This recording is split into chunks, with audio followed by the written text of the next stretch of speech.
नमो नमः।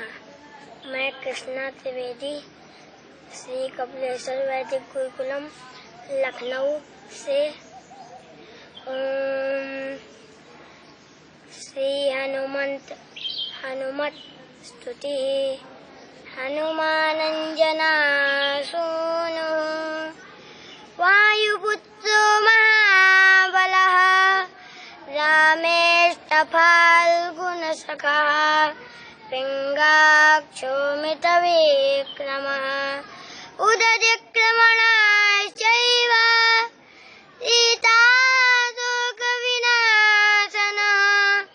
लक्ष्मणप्राणदाता च दशग्रीवस्य दर्पः एवं द्वादशि नामानि कपीन्द्रस्य महात्मनः स्वापकाले प्रभुदे च यात्राकाले च यः पठेत् तस्य सर्वभयं नास्ति रणे च विजयी भवेत् राजद्वारे गह्वरे च भयं नास्ति कदाचन।